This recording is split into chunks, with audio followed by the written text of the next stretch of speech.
Okay, we'll keep talking about acid-base concepts. In this video, I would like to talk about strength of the acids and bases. Here is the lecture note. There we go. All right. So strengths of acids and bases.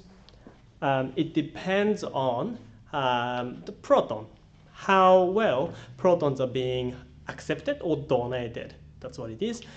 For acids, it's based on how well acids as a substance, it donates proton.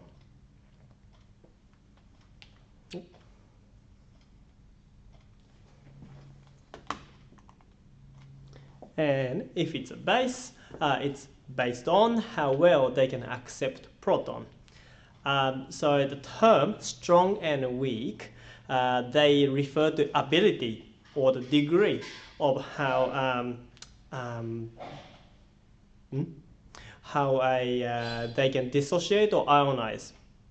How well they can ionize or dissociate. For example, if it's HCl, it's said to be a strong acid. They will dissociate and they become ions very easily because HCl molecules, they want to donate proton really well.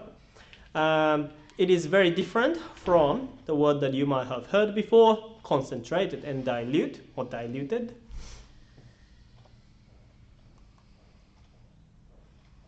Okay, now here are the examples of what it means by that.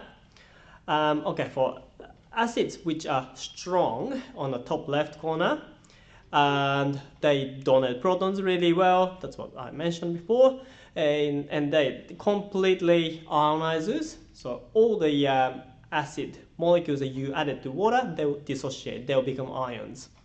What acids do that?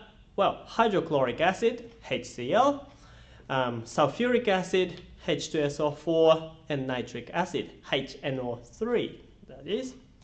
And for strong bases accept protons really well. They completely ionize as well. So when you put base into water, they ionize to make hydroxide ion. So for example, sodium hydroxide, as you can see, sodium hydroxide will just make sodium ion and hydroxide ion. Same for potassium hydroxide. If you add oxide ion, they would do the same thing. So for example, magnesium oxide, if you dissolve that into water, they will dissociate and oxygen will attract proton from water, so it makes OH minuses. For weak acids, they don't donate protons readily, so only partially ionizes. So for example, if there was 100 molecules of one acid, well, ethanoic acid to start as an example, CH3COOH, only say, I don't know, 30 of them out of 100 or even less would be ionized. So they would be floating around in water as CH3COOH as a molecule. Only some of them are ionized and giving protons off to water. And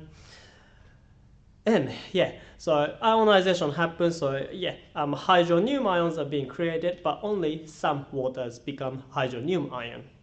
Therefore, it's weak. Example, weak acid, as I mentioned, ethanoic acid, commonly known as acetic acid, CH3COOH, carbonic acid, that is carbonic, so H2CO3, sulfurous acid, one less oxygen compared to sulfuric acid, so it's H2SO3. Nitrous acid is similar to that as well, it's HNO2. With strong acid, nitric acid would be HNO3. Phosphoric acid is H3PO4. Weak bases, same thing as weak acid, they do not readily accept protons, and they tend to ionize only partially. Some molecules that you add to water would be ionized. to produce OH minus hydroxide ion, that is. Examples of weak acids are ammonia, so NaH3, sodium carbonate, Na2CO3, potassium hydrogen carbonate. So anything with hydrogen carbonate ion tends to be weak base as well. One thing that I should have mentioned is that if you are dealing with strong acids or strong bases, because most of the ions will be becoming ions, reaction is said to be one way. Dissociation is going only one way, only forward. Whereas if you are looking at weak acids and weak bases, the dissociation tend to be two ways. So some molecules are dissociating, but some are going back to the molecular form instead of staying as ions. So for strong ones, you tend to see one-way arrow in the equation that you can write, and dissociation equation for weak acids or weak bases, you'd see two-way arrows, two-way half arrows.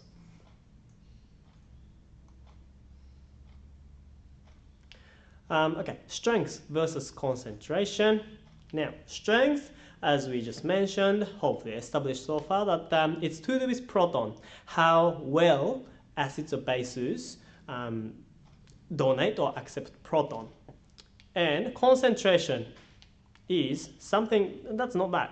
For concentration, it refers to the number of the moles of solute, so whatever acid that is, per liter of solution. I shouldn't have said solute because it's not really dissolved solid. Anyway, so sodium hydroxide, it's a solid, so you can dissolve into water. And if you put more into it, you'll be having concentrated solution. And if you have much less number of moles of solute of NaOH, then you'll be getting dilute solution. For example, you can have, say, strong acid like HCl, hydrochloric acid. You can make it 2 molar or even more, and then concentrate it. But because it's strong, the molecules are fully ionized, H plus and Cl minus, or H3O pluses and Cl minus. Whereas if you have weak acid and put that into water, and even if you made it really concentrated, 2 molar or higher, it will be only partially ionized because they are weak. They don't donate protons really well. Strong acid, even if you made it dilute, all the molecules will be fully ionized. Like 0.1 molar, that's fairly dilute. And then if you put strong acid into it, all the molecules will be fully ionized. Whereas, say, if you put a very dilute weak acid, and if you make a solution of that, like 0.1 molar or even less, you would be looking at ions not being present. Most of the molecules would still be staying as molecules, not donating proton. So you can have a solution that is dilute and strong, dilute but strong, or weak but still concentrated. Okay, on the next slide, there you go. There's a link for Quizlet activity that lets you, I guess, memorize common acids and bases, their names, their formula, and also strength. So try to memorize the strengths from that as well. And now you can do page 194, question 5.